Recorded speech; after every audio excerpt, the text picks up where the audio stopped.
Hello guys, welcome back. நான் உங்க VK.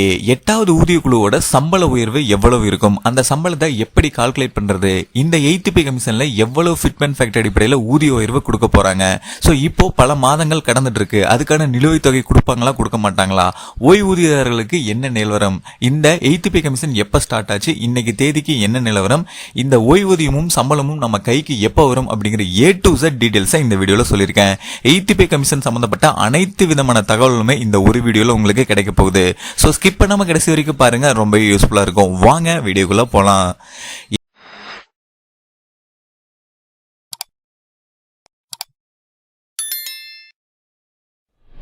8வது ஊதியக்குழு ஜனவரி 2026 முதல் கணிசமான சம்பள உயர்வுடன் அமலுக்கு வர உள்ளது. ஸோ இதோட ஸ்டார்டிங் டேட்டு ஜனவரி 1, 2026 அப்படிங்கிறது குறிப்பிடத்தக்கது. சம்பள கட்டமைப்பு, பொருத்துதல் காரணி, ஊதிய அடுக்குகள் மற்றும் சம்பள கால்குலேட்டர் வழிகாட்டியை டீட்டெயில்டா இப்போ பார்க்கலாம்.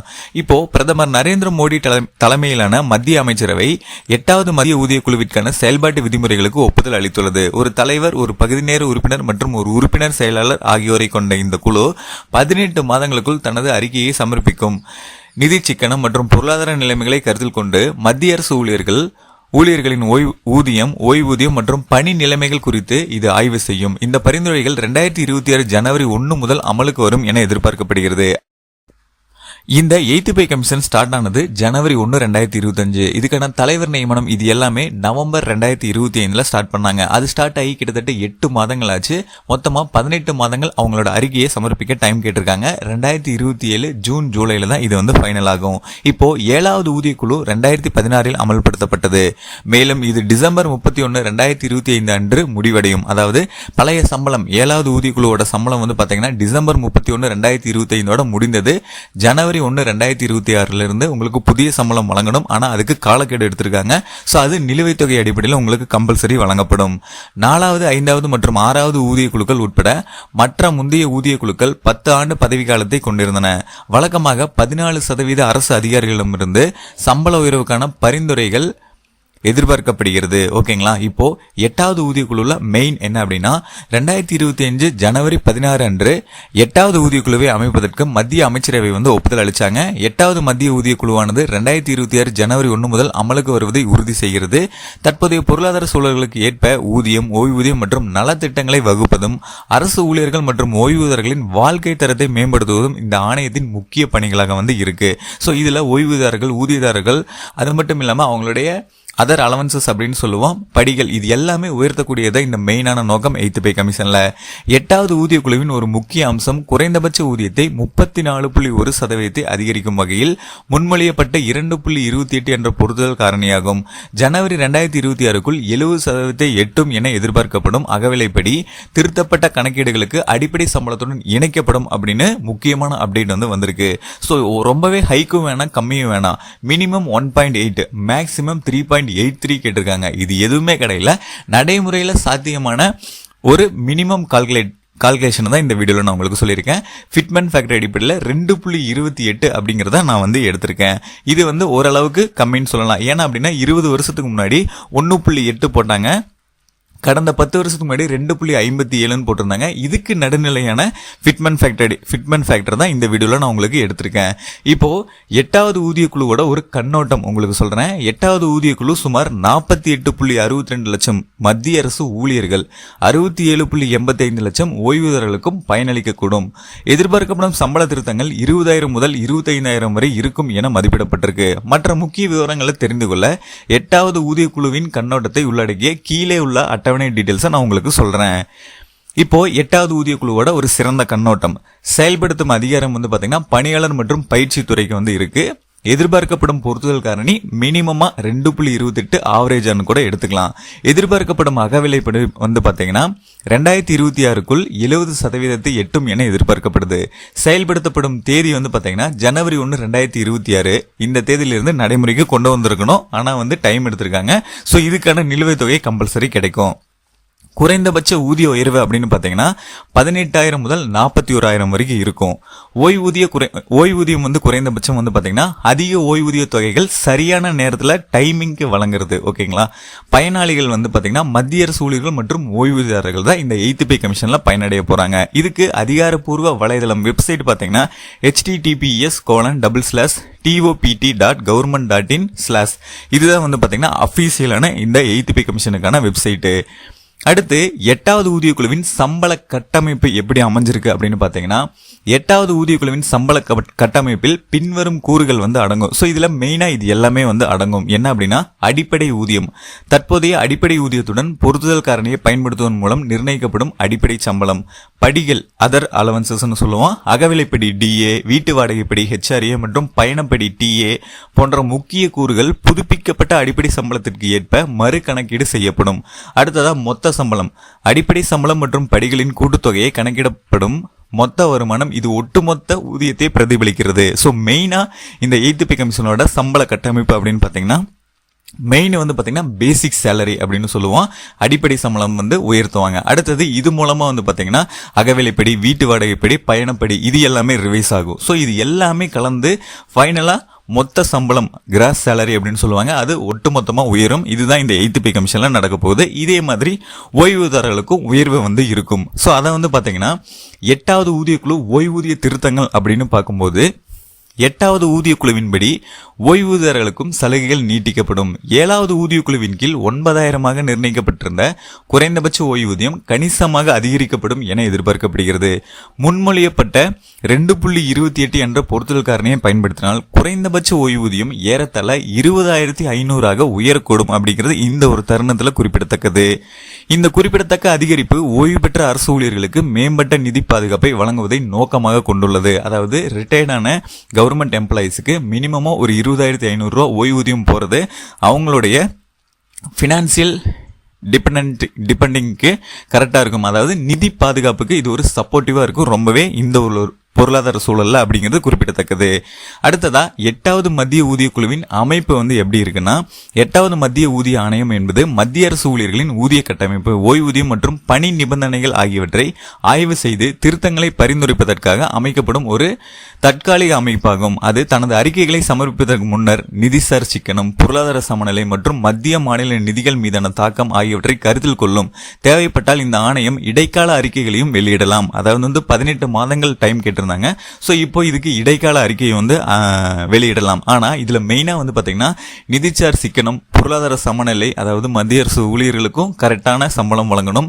அதே மாதிரி இந்தியாவோட நிதி நிலைமையும் பார்க்கணும், மத்திய மாநில அரசோட நிதிநிலையோட தாக்கம் இது எல்லாத்தையுமே பார்க்கணும். ஸோ எல்லாமே ஃபைனல் பண்ணி தான் மத்திய அரசு ஊழியர்களுக்கு பெனிஃபிட்ஸ் கொடுக்கணும், இந்தியாவோட நிதிநிலைமையும் பாதிக்கக்கூடாது, கரெக்டான முடிவுகள் எடுக்கணும், இந்த பொருளாதார சூழலில் எவ்வளவு வழங்கலாம் அப்படிங்கறத டிசைட் பண்ணணும். ஸோ இது எல்லாமே ஃபைனல் பண்ணி தான் வந்து பார்த்தீங்கன்னா இந்த ஊதிய உயர்வு, ஓய்வூதிய உயர்வு அப்படிங்கிறத வந்து கொடுப்பாங்க.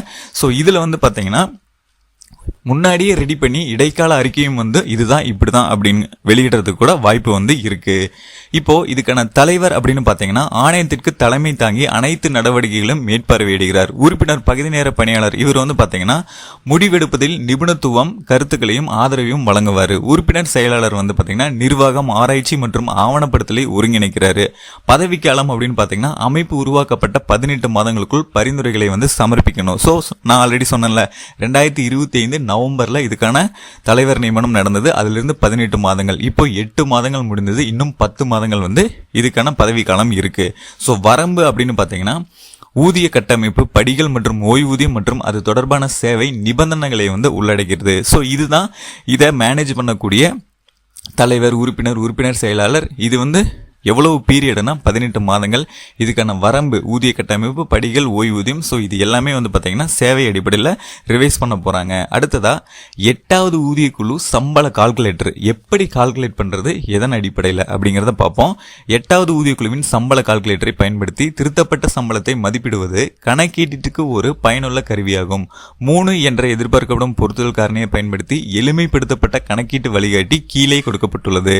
அதாவது மொத்த சம்பளத்தை கணக்கிடுவதற்கான வழிமுறைகள் என்னென்ன அப்படிங்கறத நான் உங்களுக்கு சொல்றேன். படி 1 ஸ்டெப் 1 வந்து பாத்தீங்கன்னா 7வது ஊதிய குழுவின் ஊதிய விகிதத்தின்படி உங்கள் அடிப்படை ஊதியத்தை சரிபார்க்கவும். அதாவது 7th பே கமிஷன் அடிப்படையில் உங்களுடைய சம்பளம் எவ்வளவு இருந்துச்சு அப்படிங்கறத வந்து ஃபர்ஸ்ட் கணக்கிட்டுக்கோங்க. அதை நோட் பண்ணிக்கோங்க. படி 2 ஸ்டெப் 2 பின்வரும் சூத்திரத்தை பயன்படுத்தி திருத்தப்பட்ட அடிப்படை ஊதியத்தை கணக்கிடுங்கள். அதாவது ரிவைஸ் பண்ண சேலரியை நம்ம இந்த சூத்திரம் அடிப்படையில் ஈஸியா இந்த ஃபார்முலா அடிப்படையில் கணக்கிட்டுக்கலாம்.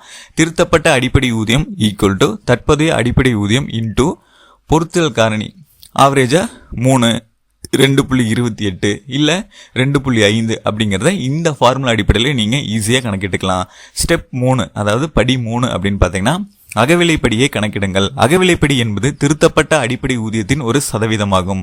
அகவிலைப்படி 50% எனில் பின்வருமாறு கணக்கிடணும். அதாவது உங்களுடைய அகவிலைப்படி 50% இருக்கு அப்படின்னா அதை எப்படி கால்குலேட் பண்றது அப்படிங்கறத நான் உங்களுக்கு சொல்றேன்.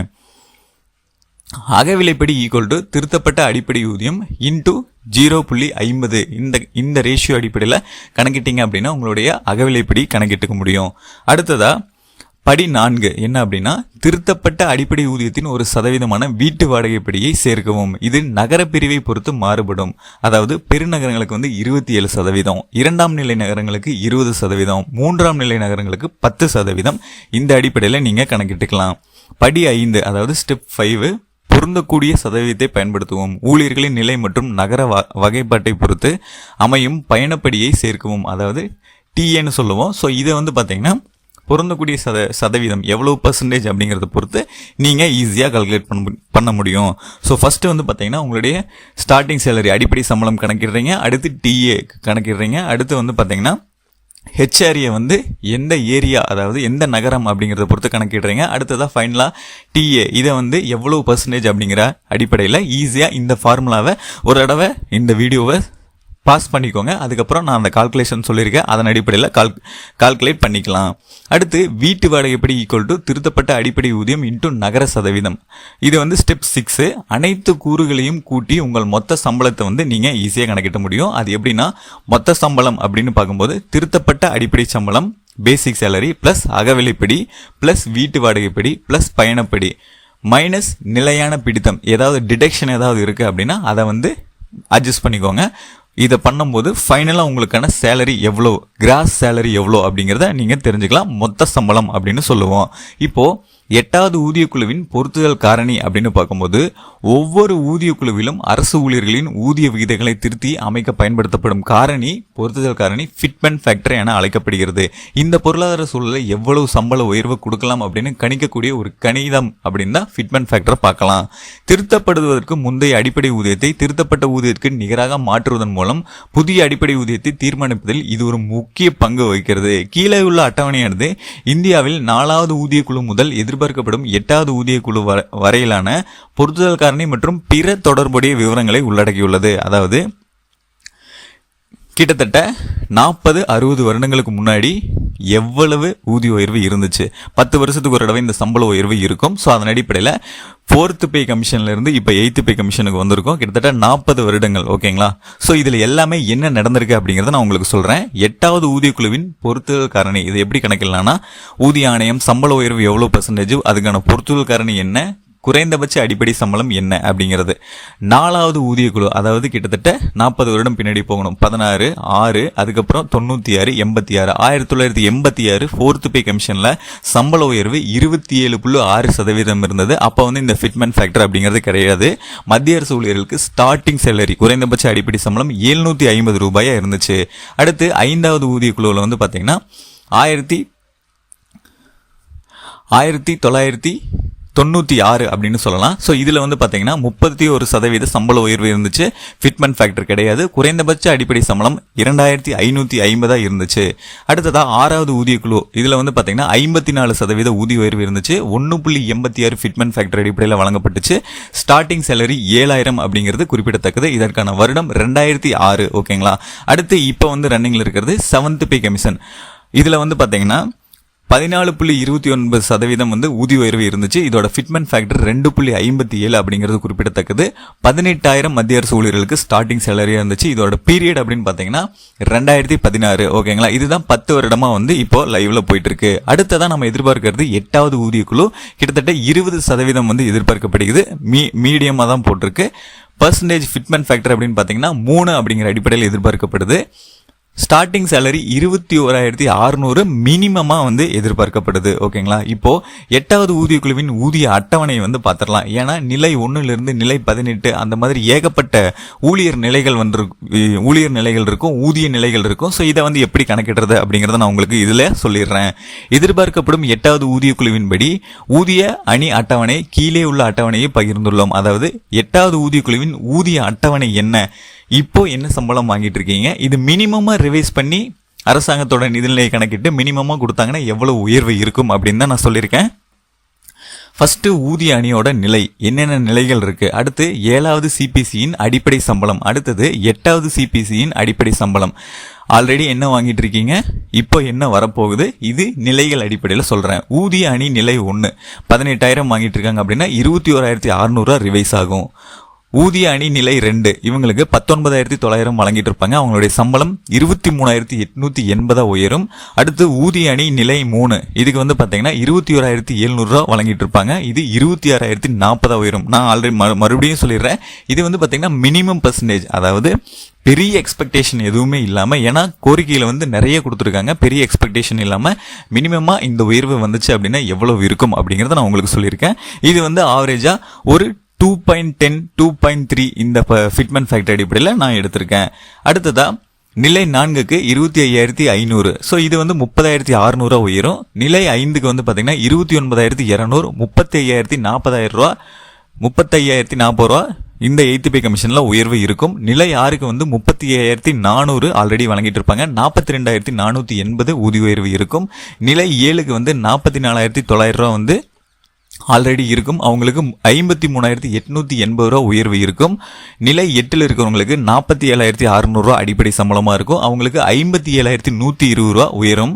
நிலை 9ல் இருக்கிறவங்களுக்கு 53,100 வந்து ஆல்ரெடி சேலரியா இருக்கும். அவங்களுக்கு 63,720 உயர்வு இருக்கும். நிலை 10ல் இருக்கிறவங்களுக்கு 56,100, இவங்களுக்கு 67,320 அடிப்படை சம்பளம் 8th பே கமிஷன்ல இருக்கும். நிலை 11க்கு 67,700 இருக்கும். அவங்களுக்கு 81,240 மினிமம் உயர்த்தப்படும். நிலை 12க்கு 78,800 இருக்கும். அவங்களுக்கு 94,560 ஊதிய உயர்வு இருக்கும். நிலை 13க்கு 1,23,100 இருக்கும். அவங்களுக்கு 1,47,720 அடிப்படை சம்பளமா புதுசா ரிவைஸ் ஆகி வரப்போகுது. நிலை 13A இவங்களுக்கு வந்து 1,31,100 ஆல்ரெடி சம்பளமா வழங்கப்பட்டு இருக்கும். அவங்களுக்கு 1,57,320 இனிமே வழங்கப்படும். நிலை 14ல் இருக்கவங்களுக்கு 1,44,200 ஆல்ரெடி வாங்கிட்டு இருப்பாங்க. அவங்களுக்கு 1,73,040 இதுக்கப்புறம் வழங்கப்படும். நிலை 15ல் இருக்கக்கூடியவங்களுக்கு 1,82,200 வந்து ஆல்ரெடி வழங்கிட்டு இருப்பாங்க. அவங்களுக்கு 2,18,400 மினிமமா ரிவைஸ் பண்ணப்படும். நிலை 16ல் இருக்கக்கூடிய ஊழியர்களுக்கு 2,05,400 வந்து ஆல்ரெடி வழங்கிட்டு இருப்பாங்க. அவங்களுக்கு 2,46,480 இதுக்கப்புறம் ரிவைஸ் பண்ணி வழங்கப்படும். இதுல ஹை கேட்டகரி நிலை 17ல் இருக்கவங்களுக்கு 2.25 லட்சம் கொடுத்துட்டு இருப்பாங்க. அவங்களுக்கு இதுக்கப்புறம் 2.70 லட்சமா உயர்த்தி வழங்கப்படும். நிலை 18ல வந்து பாத்தீங்கன்னா 2.5 லட்சம் ஆல்ரெடி வாங்கிட்டு இருப்பாங்க. அவங்களுக்கு 3 லட்சமா ரிவைஸ் பண்ணி புதிய ஊதியம் வந்து வழங்கப்படும். ஓகேங்களா, சோ இந்த அட்டவணையை பாஸ் பண்ணிட்டு உங்களுடைய நிலை என்ன அப்படிங்கறத நீங்க ஈஸியா வந்து கால்குலேட் பண்ணிக்கலாம். இது வந்து மினிமமா 2.30 அப்படிங்கிற அடிப்படையில தான் கணக்கிட்டு இருக்கேன். மேக்சிமம் சப்போஸ் கொடுத்தாங்கன்னா இதை விட ஹைக் வரும் அப்படிங்கிறது இந்த ஒரு தருணத்துல குறிப்பிடத்தக்கது. ஓய்வூதியர்களுக்கான 8வது ஊதியக்குழு. சோ பென்ஷனர்ஸுக்கு மெயினா சொல்லிடணும்ல. சோ ஓய்வூதியர்களுக்கான 8th பே கமிஷனோட அப்டேட் என்ன அப்படின்னு பாத்தீங்கன்னா 2026 ஜனவரி 1 முதல் அமலுக்கு வரும் என எதிர்பார்க்கப்படும் 8வது மத்திய ஊதியக்குழு மத்திய அரசு ஓய்வூதியர்களுக்கு பெரும் நன்மைகளை வழங்கும் என எதிர்பார்க்கப்படுகிறது. ஓய்வூதிய கட்டமைப்புகளை மேம்படுத்துதல், அகவிலை நிவாரணத்தை சரி செய்தல் மற்றும் ஓய்வுக்கு பிந்தைய பாதுகாப்பை மேம்படுத்துவதற்கான ஓய்வூதிய திட்டங்களை மறு ஆய்வு செய்தல் ஆகியவற்றை இந்த குழு நோக்கமாக வந்து கொண்டிருக்காங்க. ஓய்வூதியர்களுக்கான எதிர்பார்க்கப்படும் மாற்றங்கள் மெயினா என்னென்ன அப்படின்னு பாத்தீங்கன்னா, ஓய்வூதிய தொகைகளில் திருத்தம். ஆணையத்தால் பரிந்துரைக்கப்படும் புதிய பொருத்துதல் காரணியை பயன்படுத்தி ஓய்வூதியம் மறுகணக்கீடு செய்யப்படும். அதாவது என்ன ஃபிட்மென்ட் ஃபேக்டர் ரிவைஸ் ஆகுதோ அதன் அடிப்படையில் ஓய்வூதியம் உயரும். ஓகேங்களா. குறைந்தபட்ச ஓய்வூதிய உயர்வு தற்போதைய குறைந்தபட்ச ஓய்வூதியமான 9,000 20,500 முதல் 25,740 வரை உயரக்கூடும். ஸோ இப்போ குறைந்தபட்ச ஓய்வூதியம் 9,000 இருக்கு. ஸோ அது 20,000 to 25,000 ரூபாய் ஆவரேஜா இதுக்கப்புறம் வரதுக்கு வாய்ப்பு இருக்கு. அகவிலை நிவாரணம் டிஆர் மீட்டமைப்பு எப்படின்னு பார்க்கும்போது, திருத்தப்பட்ட ஊதியம் மற்றும் ஓய்வூதிய கட்டமைப்பு நடைமுறைப்படுத்தப்பட்டவுடன் அகவிலை நிவாரணம் 0க்கு மீட்டமைக்கப்பட வாய்ப்பு அதிகமா இருக்கு. ஓகேங்களா. அடுத்து ஓய்வூதிய திட்ட புதுப்பிப்புகள் அப்படின்னு பார்க்கும்போது, 10 ஆண்டுகளுக்கு மேலாக பணியாற்றிய ஊழியர்களுக்கு குறைந்தபட்சம் 10,000 ஓய்வூதியம் கிடைப்பதை உறுதி செய்யும் வகையில் என்பிஎஸ் அல்லது யூபிஎஸ் போன்ற திட்டங்களில் மாற்றங்கள் அறிமுகப்படுத்தப்படலாம் அப்படிங்கிறது முக்கிய நோக்கமா இருக்கு. தேசிய ஓய்வூதிய திட்டம் என்பிஎஸ் பங்களிப்புகளில் ஏற்படும் தாக்கம் அப்படின்னு பார்க்கும்போது, திருத்தப்பட்ட உயர் சம்பளங்களுக்கு ஏற்ப அத்திட்டத்தின் கீழான பங்களிப்புகளும் அதிகரிக்கும் என எதிர்பார்க்கப்படுகிறது. ஸோ ஓய்வூதியர்களுக்கு இந்த அப்டேட்ஸ் எல்லாமே கொடுத்திருக்காங்க. இன்னும் மெயினா பாத்தீங்கன்னா ஃபுல் அண்ட் ஃபுல் சிஸ்டமேட்டிக்கா மாத்திருக்காங்க. அதாவது உங்களுக்கான ஓய்வூதியம் ரிசீவ் ஆகுது உங்களோட பேங்க்ல அப்படின்னா உங்களுக்கு அடுத்த நிமிஷமே மெசேஜ் வந்துடணும். உங்களுடைய எவ்வளவு ஓய்வூதியம் கிடைச்சிருக்கு, இந்த பேங்க்ல வரவு வைக்கப்பட்டிருக்கு, உங்களுடைய ஓப்பனிங் அமௌண்ட் என்ன, பேலன்ஸ் ஓய்வூதியம் ஃபைனலா என்ன இருக்கு அப்படிங்கிற எல்லா அப்டேட்டையும் உங்களுக்கு மெசேஜா கொடுக்கணும் அப்படின்னு சொல்லியிருக்காங்க. அது மட்டும் இல்லாம இதுக்கு முன்னாடி ஓய்வூதியத்தை தெரிஞ்சுக்கணும் அப்படின்னா அங்கேயும் இங்கேயும் அலையிற மாதிரி இருக்கும். ஸோ இதுக்கப்புறம் பாத்தீங்கன்னா ஃபுல் அண்ட் ஃபுல் சிஸ்டமேட்டிக்கா மாத்திட்டாங்க. உங்களுடைய போன்ல, உங்களுடைய கம்ப்யூட்டர்ல உங்களுடைய ஓய்வூதிய எண் மட்டும் இருந்துச்சுன்னா போதும், நீங்க ஃபுல் டீடைல்ஸையும் வெறும் சிஸ்டம்லயும் போன்லயுமே பாத்துக்க முடியும். ஸோ அந்த மாதிரி ஒரு அப்டேட் கொடுத்திருக்காங்க. பேங்க் தரப்புல இருந்து ஒவ்வொரு ஓய்வூதியமும் ரிசீவ் ஆகும்போது அதை உங்களுக்கு ஷேர் பண்ணணும், அந்த கஸ்டமர் கூட ஷேர் பண்ணிக்கணும் அப்படின்னு சொல்லியிருக்காங்க. சோ இதுதான் இந்த 8th பே கமிஷன்ல இருக்கக்கூடிய இன்னைக்கு தேதிக்கான நிலவரம். சோ இதுக்காக ஏகப்பட்ட மீட்டிங்ஸ் போட்டுட்டு இருக்காங்க. பல்வேறு விதமான நடைமுறைகள் டிஸ்கஷன் பண்ணிட்டு இருக்காங்க. ஏன்னா 3.83 அப்படிங்கிற அளவுக்கு ஊதிய உயர்வு கொடுக்கணும் அப்படின்னு சொல்லியிருக்காங்க. ஆனா நான் மினிமமா ஒரு ஆவரேஜா என்ன கொடுக்கப்படும் அப்படிங்கறத இந்த டீடைல்டா இந்த வீடியோல நான் உங்களுக்கு எக்ஸ்பிளைன் பண்ணிருப்பேன். இது ரொம்ப யூஸ்ஃபுல்லா இருந்திருக்கும்னு நினைக்கிறேன். ஏன் அப்படின்னா ஓய்வூதியர்களுக்கு என்னென்ன அப்டேட், சம்பள உயர்வு எப்படி கால்குலேட் பண்றது, எவ்வளவு சம்பளம் உயர்த்தப்படும், அதே மாதிரி அதர் அலவன்சஸ் எப்படி கால்குலேட் பண்றது, அது என்ன நிலவரம், இந்த 8th பே கமிஷன் எப்ப ஸ்டார்ட் ஆச்சு, இன்னைக்கு தேதிக்கு என்ன நிலவரம், அது எப்படி கால்குலேட் பண்ணப்படுது, அதுக்கோட தலைவர்கள் யார் யாரு, அது எப்படி நடைமுறைப்படுத்தப்பட்டுச்சு, அதே மாதிரி கடந்த 40 வருடங்களை இது எப்படி கணக்கிட்டு இருக்காங்க, எவ்வளவு ஊதிய உயர்வு வழங்கியிருக்காங்க அப்படிங்கிற எல்லா டீட்டெயில்ஸுமே நான் உங்களுக்கு சொல்லியிருந்தேன். இது உங்களுக்கு ரொம்பவே பயனுள்ளதா இருந்திருக்கும்னு நினைக்கிறேன். அப்படி இருந்தா இந்த வீடியோக்கு ஒரு லைக் பண்ணிட்டு இந்த மாதிரி நிறைய இன்ஃபர்மேஷன் சம்பந்தப்பட்ட வீடியோஸ், பணம் சம்பந்தப்பட்ட வீடியோஸ் உடனுக்குடனே தெரிஞ்சுக்கிறதுக்கு நம்ம சேனலை யாராவது சப்ஸ்கிரைப் பண்ணாம இருந்தீங்கன்னா மறக்காம இப்பவே சப்ஸ்கிரைப் பண்ணிக்கோங்க. அப்படியே பக்கத்துல இருக்க பெல் பட்டனையும் கிளிக் பண்ணிருங்க. அப்பதான் நான் அப்புறம் ஒவ்வொரு பயனுள்ள வீடியோ உங்களுக்கு உடனுக்குடனே நோட்டிபிகேஷன்லாம் சேரும்.